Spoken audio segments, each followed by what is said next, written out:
It's just something I love. You understand? It's something I've always loved. Something I've done, I think, all my life. And I don't believe I could ever stop." His voice, older now, floats over grainy tape. Then another memory cuts in him, explaining how black folks could come to the Cotton Club if they had the money. Most of them didn't. Most of them never even saw the inside. Yet on that stage, under those blinding lights, he shone like no one else. There was a time when Cab Calloway was the brightest flame in Harlem, the man in the white suit with a smile so wide it seemed painted on, a presence so electric he could make an entire nation lose its mind for a few minutes at a time. Cab Calloway, people said, was more than a jazz star. He was fame given a body. He was the sound of trumpets and trombones turned into a living, breathing man, the glow of stage lights, the illusion of immortality, the belief that applause could hold back time itself. He carried all of it in his stride. But behind that famous grin, behind the swirling coat and the swinging cane, there was a silence that frightened those who really watched him. Somewhere in that silence lay a secret the music world rarely dared mention out loud. Those who shared his stage, his spotlight, his orbit, seemed to vanish, one after another. People whispered that the songs he sang were threaded with omens. And according to some later recollections, Cab himself admitted that, at times, it felt as if something else was singing with him from the dark just beyond the lights. From Minnie the Moocher to the final days of his life, every strange detail, every unearthed story, seemed to circle back to one unnerving question. Did Cab Calloway truly strike some kind of bargain with the devil in exchange for that towering fame? Or was it possible that fame itself acted as the devil, luring him upward only to drag him slowly into his own private hell? In the next few minutes, every thread of this legend will be pulled loose. The facts, the rumors, the eerie coincidences, each will be laid out like evidence on a table, because every legend has a beginning. And sometimes that beginning doesn't feel like a blessing, it feels like a curse.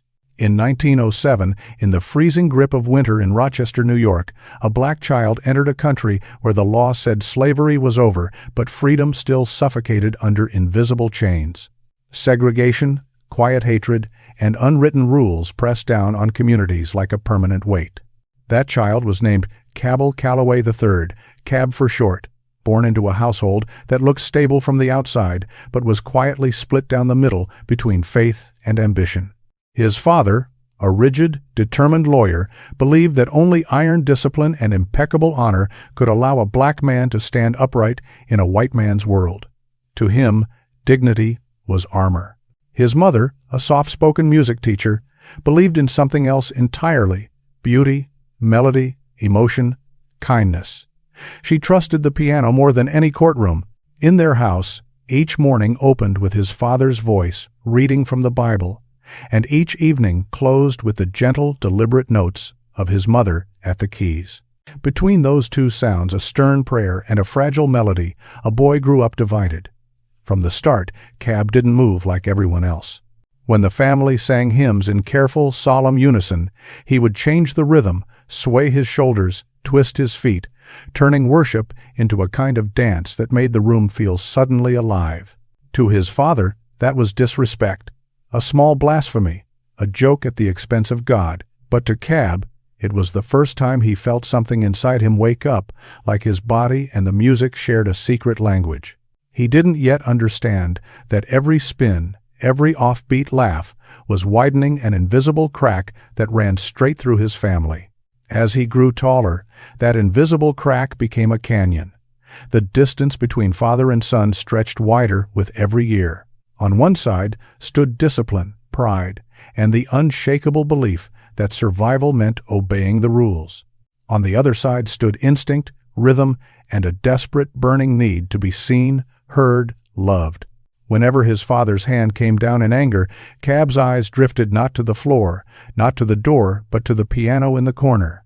It was the only object in the room that still looked forgiving. His small fingers would hover above the keys after the house fell quiet, tapping out tiny, directionless patterns. No structure, no training, just stray notes colliding in the dark. Yet inside that messy sound, something was forming a restless, brilliant, haunted soul. By 1925, at just 18, that soul had wandered far from Rochester. Cab landed in Chicago, playing with student bands, chasing noise and nightlife instead of law books and Sunday services. One night, after a performance at a club thick with smoke and cheap liquor, a fight broke out. Shouting, shoving, broken glass, the smack of fists against flesh, it all blurred together. Cab was arrested. In the cramped, freezing cell that swallowed him afterward, everything he knew fell away. No piano, no mother's melody, no father's booming scripture. Only the dull echo of distant footsteps, the sharp smell of metal and sweat, the pounding of his own heart against his ribs. For the first time, he tasted both freedom and consequence in the same breath, the thrill of defiance and the sting of the price that came with it. It was there, in that concrete quiet, that Cab may have understood something he could never say out loud. The road he had chosen was not the righteous path his father prayed for. It was another road entirely, one paved with risk, temptation, and shadows. When he was finally released, he went back to his family's home. But the house didn't feel like home anymore. His father's eyes met him with a flat, solid disappointment.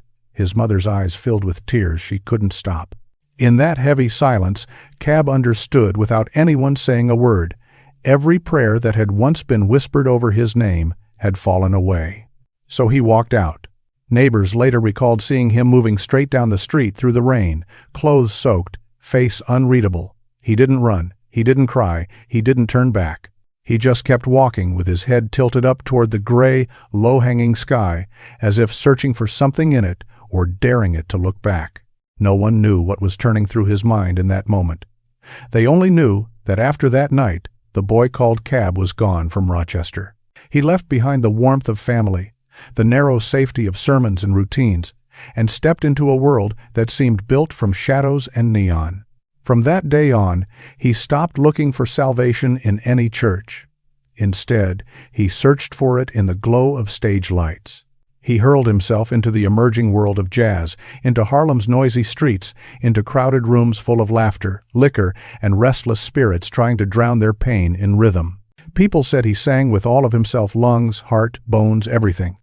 But if you looked closely, there was always something unsettled in his eyes. A quiet, private fear. As if he carried a guilt he couldn't name and didn't dare confess. Somewhere inside that tension, something in him shifted permanently. His faith no longer stretched upward toward God. It stretched outward toward the audience, toward applause. Under the harsh glare of the stage, Cab started to believe that applause was the only real prayer, and that fame itself could save him from the suffocating silence that waited when the music stopped. The mischievous boy who once turned church hymns into secret dances had become a man willing to challenge heaven itself just for the right to sing his way. In that shift, the first seed of tragedy slipped quietly into the soil of his life, the seed of a man born in the light, but drawn slowly, stubbornly toward the dark. And then, one night, Cab opened his mouth, sang his first true note as the world would come to know it, and somewhere, far beyond the crowd, something began to tremble. In 1931, as America staggered under the weight of the Great Depression, when bread lines stretched down city blocks and hope felt like a luxury, Calloway released a song that made Harlem stop and listen. The track was called Minnie the Moocher. On the surface, it sounded like pure escape, a wild, swinging tune about a young woman chasing wealth, glamour, and a life bigger than the one she'd been given. But beneath that bouncing rhythm, something else pulsed. The lyrics hinted at temptation, sacrifice, and the hidden price of wanting too much. It wasn't just a catchy song. It was, some people later claimed, a warning disguised as a party. During the very first recording session, Cab did something no one in the room expected. As the band drove the rhythm forward, he suddenly veered away from the written lyrics. Without looking at the sheet music, he slipped in a line that was never meant to be there. "I'd sell my soul to the devil for a dime." The musicians faltered for a heartbeat. The room went strangely quiet. No one joked, no one laughed. According to later recollections, eyes turned toward him all at once, searching his face for some hint that it was just a stunt. Instead, they found a stare that seemed to burn from somewhere far away, bright, distant, and, as one witness put it, not entirely human anymore. On the 19th of March, 1931, just hours after that session wrapped, death came knocking. The band's saxophonist, one of Cab's closest friends, was found lifeless in his small apartment. Official cause: drug overdose. The Cotton Club moved quickly, as it always did. The story was buried before it had a chance to breathe. No front-page headlines, no public funeral, just silence. But Harlem's music circles talked. They always did. A whisper spread that Minnie had just claimed her first soul. It was said that the song itself had begun taking its payment. A week later, Cab stepped back onto the stage at the Cotton Club. The house was packed, lights blazing, air heavy with smoke and perfume. The crowd screamed when he appeared. To them, he was energy, charisma, and pure joy. But as he began to sing, something felt off, like the room was leaning in a little too close. When he hit the famous "Hi-de-ho" refrain, the stage lights flickered, the microphone shrieked with feedback, and for a split second, several people in the audience later swore they heard it. A woman's faint voice, thin as a breath, echoing his words from somewhere beyond the visible darkness. No one dared bring it up afterward. But from that night forward, Cab Calloway was not simply a star. He became the Hi-de-ho Man, a nickname that sounded playful on the surface, but carried a chill underneath, the man who sings for the devil. After that, the strange moments didn't stop. At one show, a bulb exploded above him in a shower of glass mid-song. On another night, the entire club was swallowed in sudden blackness when the power cut out. Yet even in total darkness, witnesses said Cab's voice kept ringing out, sharp and clear, as if the sound no longer needed wires, amps, or electricity, as if something unseen was carrying it. A dancer from his troupe would later recall that before every performance, Cab had a ritual. He would stand absolutely still in the wings or in a corner of the dressing room, eyes closed, lips moving in silence. It looked like a private prayer, but no one knew who it was addressed to. Then the drummer would hit the first beat, and Cab would explode into motion. He'd rush onto the stage like he'd been shot out of a cannon, eyes blazing, body shaking with rhythm, coattails flying behind him. His voice filled every inch of the room, wrapping around the audience like smoke. Watching him, it didn't feel like a man just singing a song. It felt like a spell being cast. In Harlem, a saying began to circulate. A song isn't just music, it's a ritual. And Minnie the Moocher became exactly that. A ritual, people said, seemed to wake something up every time he performed it. With each rendition, the crowd felt a strange mix of thrill and unease, like standing at the edge of a cliff and leaning just a little too far forward. Every time Cab flashed that famous smile, some swore the lights dimmed almost imperceptibly, as if a shadow had stepped closer behind him. Soon, people didn't come to the Cotton Club only to drink, dance, and forget their troubles. They came to witness something more dangerous. They wanted to see the man who seemed to have unlocked something ancient inside the rhythm, a force that was as beautiful as it was terrifying, a force that would carry Cab Calloway to dazzling heights of glory, and, slowly, relentlessly, begin to drag him down into the dark that followed just outside the reach of the spotlight. And the darkest sins of all unfolded in the one place Cab liked to call his paradise. From 1932 to 1937, Cab Calloway was the undisputed king of Harlem nights. At the Cotton Club, America's most infamous nightclub, he was the brightest, loudest, most magnetic presence in the room. Night after night, dressed in a flawless white tuxedo with his hair slicked sharply back, he would stride into the spotlight, flash that blinding smile, and shout his signature, "Hi-day, hi-de-ho," to ignite the show. The audience, mostly white, exploded with cheers every time. They adored him, his swagger, his wild timing, his explosive energy. To them, he was a genius, a miracle of entertainment wrapped in silk and sound. But those who moved behind the curtain knew a different truth. The Cotton Club was no heaven. It was a glittering cage built on vice, money, and control.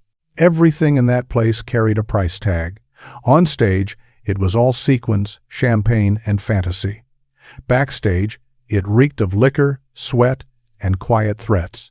Black performers like Cab were worshipped under the hot white lights, but once the show ended, they were barred from sitting among the white patrons whose applause kept the club alive. Many were not even allowed to walk through the front door of the very building they made famous.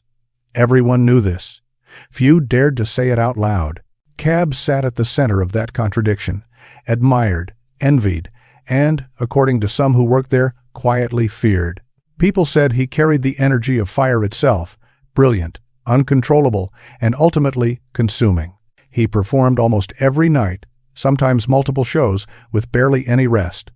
On stage, he was a storm. Off stage, he often sat slumped in a chair, shoulders bowed, eyes dark and empty, as if someone had unplugged him from a secret power source. He seemed to exist only for the moment the band struck the first note, and the crowd roared back. Everything between those moments looked like a kind of waking sleep.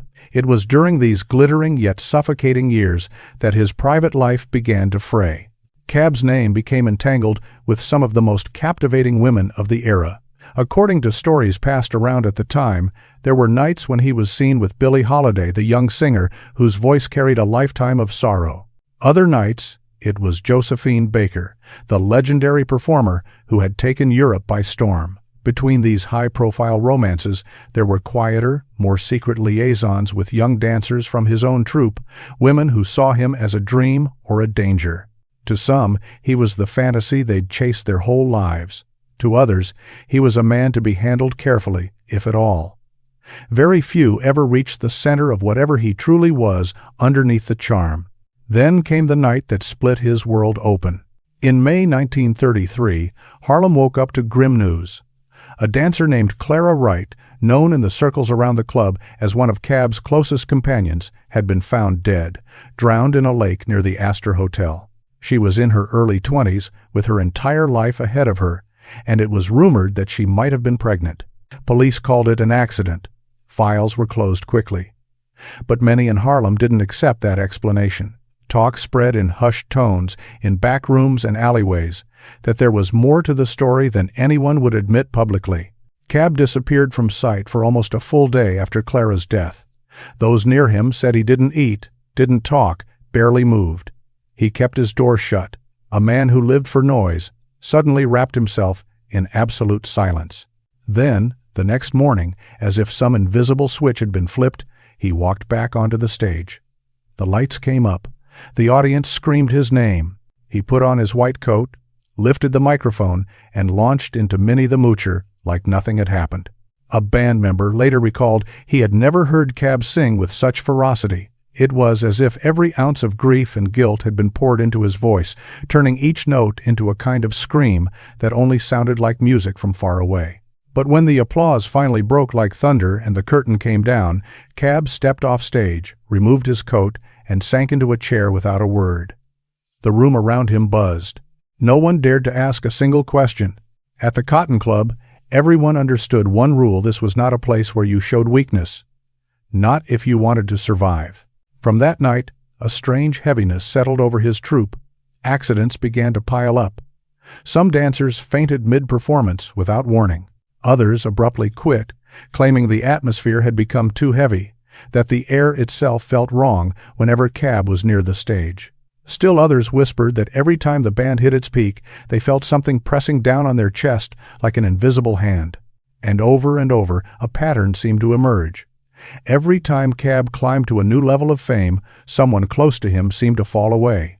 A Harlem newspaper, trying to capture the unease in a single sentence, printed a line that would follow him for years. The brighter his music shines, the darker the shadow that follows. Under the relentless glow of fame, Cab Calloway kept doing what he always did, singing, grinning, electrifying thousands of people who never saw past the sparkle. But those who stood in the wings, who watched him from the shadows instead of the front row, began to believe a different story. To them, every song he performed carried another soul with it, whether he meant it to or not. And inside the Cotton Club, this so-called paradise of jazz and spectacle, it felt like those souls never quite found peace. They lingered in the rafters, in the corners, in the dark between the footlights and the exits, waiting. And no one yet understood that the very stage that had made him immortal would soon be stained with his own blood. On the 2nd of September 1941, during a tour stop at the Crystal Ballroom in New York, Cab and his band were riding a dangerous high. Weeks of tension had been building just beneath the polished surface of their performances. Among the musicians stood a young trumpet prodigy who would one day change jazz forever. Dizzy Gillespie, brilliant, volatile, and fiercely independent, he worshipped bebop, wild, jagged, and completely free. Cab, on the other hand, believed in precision, spectacle, and control. Two blazing stars packed on the same stage, heading toward collision. That night the hall was bursting with bodies. Neon signs buzzed outside, while inside, cigarette smoke curled lazily toward the ceiling.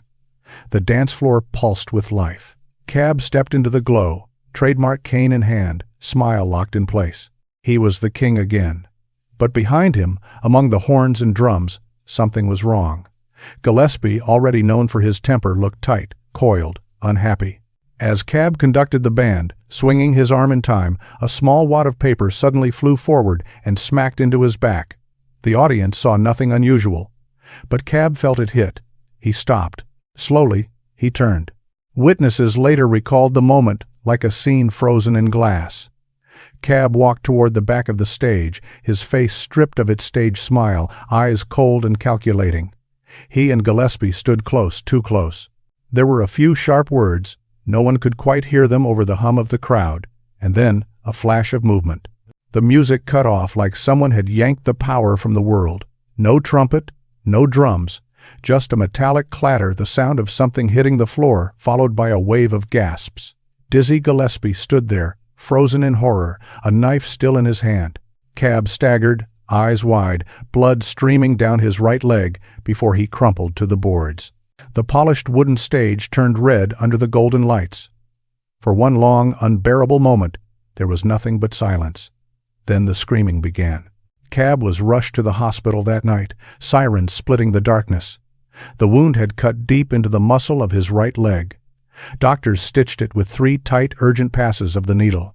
One of them reportedly said that if the blade had gone just an inch deeper, Cab would have lost his ability to dance altogether, a fate that, to a man like him, would have felt almost worse than death. During his recovery, he spoke very little. Reporters circled. Police asked questions. But Cab refused to press charges. He never publicly blamed Dizzy. It was as if, in his mind, the trumpet player's hand had only been the delivery system, not the source. To one confidant, he finally muttered a single chilling line. That was the price I had to pay. He was just chosen to deliver it. No one around him fully understood what he meant. Some later claimed that Cab believed the stabbing wasn't random violence at all, but a kind of punishment fate collecting on a debt. He admitted that the wound felt like more than an injury. It felt like a mark, one that had opened a door in his mind he couldn't close again. When he eventually returned to the stage, he moved differently. Before every show, he would sit alone for long stretches, saying almost nothing, fingers trembling slightly as they rested on his cane. The band noticed the changes first. Sometimes, in the middle of a song, he would suddenly go still, eyes fixed on some empty point in the air, as if he were listening to a voice no one else could hear. There were nights when he burst into laughter out of nowhere, then froze in place like a statue. When anyone asked what was wrong, he would give the same quiet answer. The music's coming from somewhere else. Sleep became something he could no longer hold on to. He spent nights pacing hotel rooms until dawn, scribbling into notebooks no one was allowed to open. Staff at different hotels recalled seeing him sitting in front of a mirror in the dark, head tilted, listening intently to music that wasn't actually playing. When questioned, he would only offer a thin, exhausted smile, as if he had finally accepted that something unseen was sharing the space inside his mind. Members of his band began to grow afraid of what they were witnessing. Some nights, they heard him whisper over and over, "The show must go on, or I'll die." At first, they assumed it was just his way of pushing himself, a performer's mantra. But as time passed, it stopped sounding like motivation and started sounding like a threat hanging over his own life. Fever didn't stop him. Exhaustion didn't stop him. No matter how weak or ill he seemed, Cab stepped on stage, smile in place, as if dragged there by invisible hands that wouldn't let him rest. Over time, his performances took on an almost supernatural edge. Under the lights, his voice seemed to come from somewhere beyond his chest, stronger than his body should have allowed. On one infamous night, in the middle of a song, the power died. The room fell into total darkness. The microphone was dead, the amp silent. But the audience still heard him. His voice echoed through the hall, loud and unwavering, as if the electricity had never gone out at all. When the lights finally returned, Cab stood at center stage, drenched in sweat, breathing hard, eyes open too wide, like a man who'd seen something no one else had. From 1941 onward, Cab Calloway was no longer the same man Harlem had first fallen in love with. The wound on his leg had scarred more than flesh. It had split something inside him, blurring the line between the performer and the thing he believed moved through him when he sang. And from that night at the Crystal Ballroom, people who paid attention began to whisper the same unsettling idea. The wound of 1941 had opened a door, one that Cab Calloway would never, ever be able to shut again. It was as if the world itself had started to sense it, as if something unseen had turned its gaze toward him and refused to look away. In 1954, as Cab Calloway's once sparkling career began to dim after more than 2 blazing decades, he reportedly drew the attention of an unexpected enemy, not a rival bandleader or ruthless club owner, but the United States government itself. During a federal tax evasion sweep targeting New York entertainers, Cab's name quietly surfaced on a list. It was a time when America had tightened its grip around the nightlife world. The same smoky clubs and glamorous stages that had once been tolerated were now being combed for scandal. Anyone linked to liquor, gambling, or shadowy backers could become a target overnight. On the morning of the 12th of March 1954, federal agents arrived at Cab's 2-story home in Queens. Neighbors later said they watched from behind curtains as men in dark coats went in and out, carrying boxes. Inside, agents went through every room, opening drawers, cabinets, closets, pulling papers from files, and emptying shelves. They took ledgers, receipts, contracts, every scrap of financial life they could get their hands on. But according to one later account from an FBI officer, it wasn't the official papers that made them stop and stare. It was something hidden where no one was supposed to find it. A small black leather notebook tucked beneath the mattress in Cab's bedroom. The notebook reportedly bore no name on the cover, no title, no initials, just worn leather, softened by use. When they opened it, they didn't see budgets or tax records. Inside, there were dozens of names, mostly artists and musicians, many of whom had performed with Cab at one time or another. Next to each name were strange symbols: spirals, broken circles, dotted lines, and markings that looked almost like crude sigils. Some agents insisted it resembled ritual writing. One officer would later claim that several of the symbols appeared to be drawn in something thicker than ordinary ink, dark and stiff on the page, though no official report ever confirmed that. Some entries were marked with small crescent moons. Others were enclosed in shapes reminiscent of voodoo signs. A former employee of Cab's, speaking years later, claimed the notebook also contained dates, showtimes, and cryptic initials scattered in the margins. He said Cab wrote in it religiously after each performance, never letting anyone else so much as turn a single page. According to this account, Cab once referred to it as his energy journal, a place where he recorded the names of those who had given him a piece of their soul on stage. The FBI, treating it as potential evidence, kept the notebook. The tax investigation dragged on in the background, but eventually faded. For lack of clear proof, the case was quietly dropped. Cab was never formally charged. Yet, for those who watched him, what followed was more unsettling than any courtroom drama. Only a few months after the raid, stories began to circulate. It was said that 2 names believed to have been in that black notebook, Chu Berry, his drummer, and Milt Hinton, a fellow musician, were both struck by tragedy within weeks of each other. According to these accounts, Berry died in a brutal car crash while on tour in Ohio. Hinton, people claimed, was seized by a violent, convulsive illness that doctors struggled to explain. To the outside world, if they noticed at all, it was just coincidence. Musicians traveled constantly. Accidents happened. Illnesses struck without warning. But to those in Cab's inner circle, to the people who had seen that notebook or heard whispers about it, the timing felt like something else entirely. After that sequence of deaths, Cab began to shift in ways no one could quite name at first. He grew increasingly fixated on signs and omens. According to bandmates, he grew reluctant to perform in broad daylight. He preferred late shows, and some claimed he became especially eager to work under a full moon, as if the night itself offered a kind of protection or power. Those who worked closest to him remembered a new ritual. Before every show, Cab would sit alone in a darkened room with a small object placed neatly on the table in front of him. A silver charm, tiny but unmistakable, engraved with a faint, grinning devil's face. When anyone asked what it was, he would give the same simple answer: "He protects me." From then on, the audience sometimes caught glimpses of the charm under his cuff when he lifted his hand to conduct. Every now and then, just before the first note, he'd press it to his lips as if kissing it, or raise it subtly toward the stage lights like a private salute to someone or something no one else could see.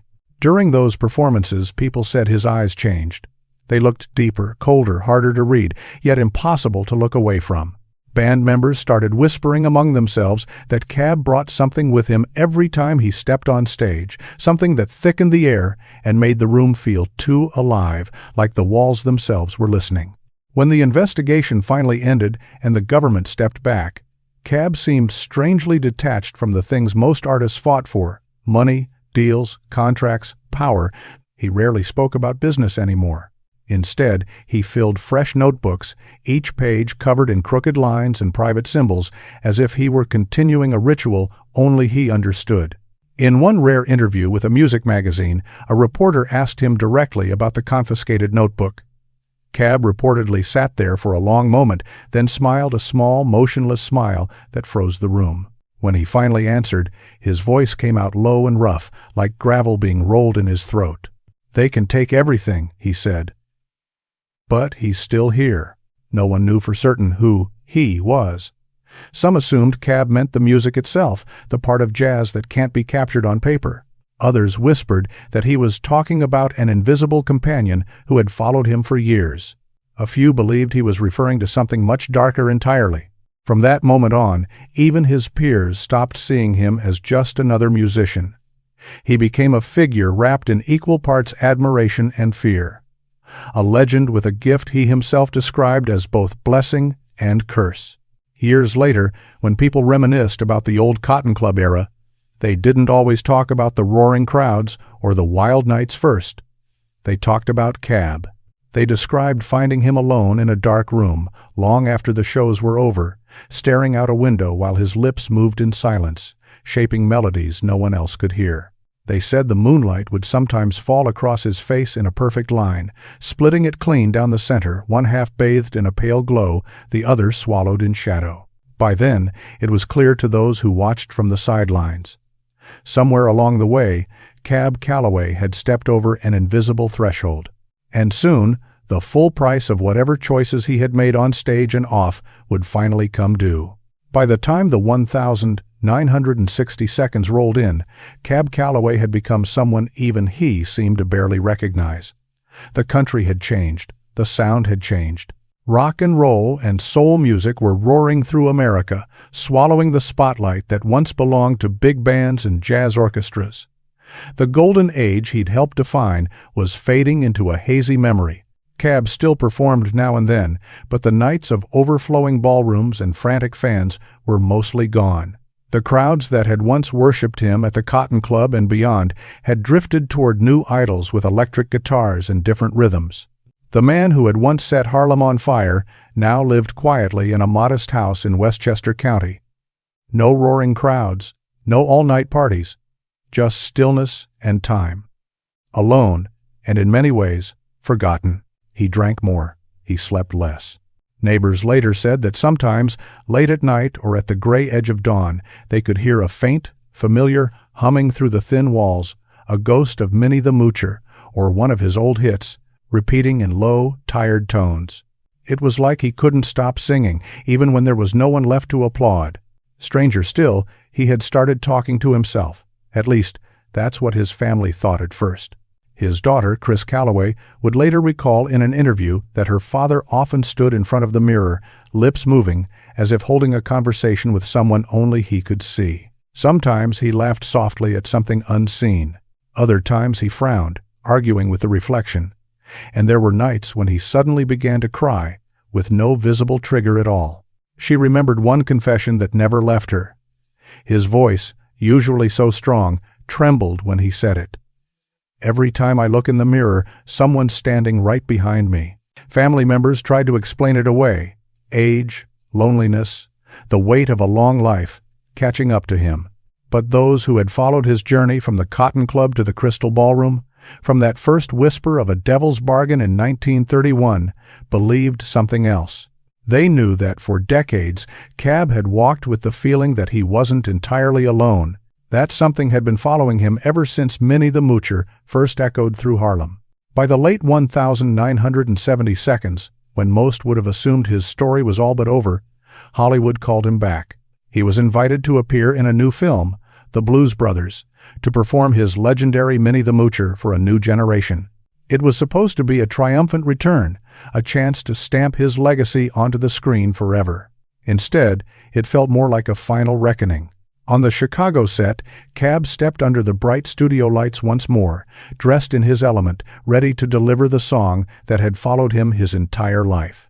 As he opened his mouth and sang the first line, the spotlight above him suddenly exploded in a shower of sparks and glass. Crew members ducked, shouted, scrambled. The director called for a halt. Makeup artists rushed in, checking for injuries. Cab, in the middle of the chaos, simply closed his eyes and kept singing, his voice steady, as if nothing had happened. They replaced the light, checked the rig, double-checked the wiring.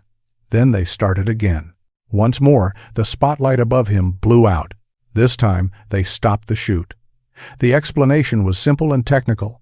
Faulty wiring, bad bulbs, a glitch in the system. On paper, it was nothing more than equipment failure. But those present remembered something else. They remembered Cab's reaction. He smiled, not the big stage grin, but a small, knowing smile, and placed a hand over his chest. In a voice just loud enough for the nearest cameraman to hear, he murmured, "He hasn't left yet." The scene was eventually completed. When it finally wrapped, the crew applauded, thrilled to have captured an icon on film. Cab stepped off the set, leaving the heat of the lights behind. But as soon as he reached the shadows, his body began to tremble. His hands shook. Then his legs gave out beneath him, and he collapsed. They rushed him to a nearby hospital. A night nurse later claimed that when he finally regained consciousness, his eyes snapped open wide, not in confusion, but in dread. His voice, hoarse and thin, pushed out a single plea. "Turn the music off. He's coming." Then, she said, he slipped back into unconsciousness. After that episode, Cab Calloway's time on stage was effectively over. He lived only a few more years, but he never returned fully to the spotlight. He avoided cameras, turned down interviews. The man who had once lived for the roar of the crowd now retreated into dim rooms and long silences. In his final years, he spent much of his time in a darkened room with an old mirror not far from his chair. Visitors recalled that now and then they would hear him speaking softly, steadily, as if carrying on a calm, familiar conversation with someone no one else could see. He didn't sound frightened. He sounded resigned. To the world outside, Cab Calloway remained what he had always been, an immortal jazz legend, a symbol of an era that would never come again. But to those who knew him closely, he had become something else entirely, a man imprisoned by the very music that had made him famous. The singer who had once called out to the devil in his lyrics, half in jest and half in defiance, had grown into the man who, in his final years, seemed to hear the devil singing back. From that point on, music was no longer simply a gift from above. It was a reminder carved into his life, a warning that sometimes glory doesn't lift a soul toward the light. Sometimes it pulls it steadily, relentlessly, into the deepest dark. In the fall of 1994, Cab Calloway was living quietly in his small home in Hoboken, Delaware, surrounded not by crowds and cameras, but by the fading remnants of a life spent under the lights. He was frail now, hollowed out by age and memory, his once commanding presence reduced to soft footsteps and long silences. On his desk sat several familiar black notebooks, the same kind he had guarded for years, filled with crooked lines, strange symbols, and marks no one in his family could decode. To some, they were nothing more than the scribbles of an old musician trying to keep his mind busy. To others, they looked like the continuation of a ritual he had started decades earlier and never truly abandoned. On the afternoon of the 14th of November 1994, the quiet inside his home shattered. His housekeeper heard a loud, heavy thud from the direction of the staircase. When she rushed over, she found Cab lying motionless halfway up the steps, his head resting awkwardly against the railing. In one hand, he still clutched a half-burned piece of paper.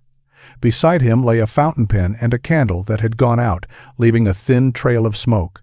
On the charred paper, only a single smudged line remained legible through the smoke stains.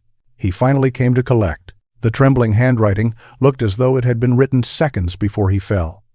No one knew what else he had intended to add, what other words might have followed that sentence. But those who had known him best understood that Cab had carried a sense of looming payment with him for most of his life. It was as if he had always been waiting for that exact moment. He was taken to the hospital, but there was only so much anyone could do. 4 days later, on the 18th of November, 1994, Cab Calloway died at the age of 86. The official story was simple, almost brutally ordinary. A jazz legend, gone of old age and complications. The headlines were brief, respectful, and strangely small for a man who had once commanded entire rooms with a single shout. Yet, even at the very end, the whispers continued. Some close to him claimed that just before his heart finally stopped, his lips began to move in a pattern they recognized, a familiar rhythm. A nurse later said she edged closer and heard faint syllables forming in the air as if he were trying to sing without breath. Hida, Hida, and then silence. The funeral was held at Memorial Hall, a place where Cab had once ruled the stage like a king. Now, his body rested in a dark wooden casket at center stage, surrounded by flowers, photographs, and people whose lives he had touched. Hundreds of artists, fans, and longtime friends came to say goodbye. Above him, the same kind of lights that had once crowned him the Prince of Harlem Jazz now burned down in solemn stillness. As the orchestra prepared to honor him with one final performance of Minnie the Moocher, the hall suddenly went black, every light cut out at once. Gasps rippled through the crowd. For a few breathless seconds, there was nothing but darkness and the sound of people shifting nervously in their seats. Then, just as suddenly, the lights flashed back on, brighter and whiter than before, focused sharply on the casket in the middle of the stage. A former drummer of his would later whisper to someone beside him, "I swear I just heard him singing." Soft, but clear. "Hida, Hida-ho." No one answered. No one wanted to be the first to say they felt it too. The band began to play, and more than a few in the room later insisted they felt something moving through the air, weaving between the rows of chairs like a presence. Not a memory, something closer, heavier, alive. It felt to them like Cab was still there, invisible, singing along. In a way, it was a perfect loop. The story that had started with a song, Minnie the Moocher, the track some believed had called the darkness to him, now seemed to end with a final echo of that same song at his funeral, and with those last written words on the burned paper, he finally came to collect. For those who believed, the moment the lights flickered wasn't just a coincidence or a tired old building misbehaving. It was the closing of a pact. The artist hearing his own ritual hymn one last time, and finally following it into a place only he had ever truly known. After his death, the world made sure his name would not vanish. Cab Calloway was inducted into the Big Band and Jazz Hall of Fame in 1989 and the International Jazz Hall of Fame in 1993, honors that solidified what musicians and historians already understood: his influence on American music was permanent. His voice and style had carved a shape into jazz that no one could erase. Yet even with the certificates, the tributes, and the respectful write-ups, the questions around his life refused to die. Why did a man so full of stories, so endlessly talkative and charismatic, never sit down to write a true memoir, even though publishers reportedly begged him for one? Why did the mysterious black notebook seized by the FBI never reappear, not in official archives, not among his estate, not in any auction, not in any family collection? And why is it that, according to some audio engineers and collectors, every surviving recording of Minnie the Moocher, from 1931 to modern remasters, contains a faint, unexplained noise underneath the hi-de-ho refrain, an almost inaudible extra voice, breathing just beneath his own? Decades later, Minnie the Moocher still drifts through bars, films, festivals, and late-night playlists, a playful tune on the surface, carrying a darker echo for those who know the stories. It stands as a reminder that every song, no matter how joyful, may carry a hidden price. And maybe, just maybe, Cab Calloway never really left. Maybe somewhere, just beyond the glass, he's still standing with that sly smile, softly singing to anyone who dares to listen, hi-de-ho. So now the question comes back to you. What do you think? Was Cab Calloway simply a genius haunted by the intensity of his own music, by guilt, grief, and the shadows of a brutal industry? Or was he a man who truly believed, that he'd made a bargain no one else could see and no one on earth could ever break? Share your thoughts below. And if you want to go deeper into the hidden corners of music history, into more untold stories, rumored packs, and lives that burn too bright, stay with us, subscribe, and keep your notifications on.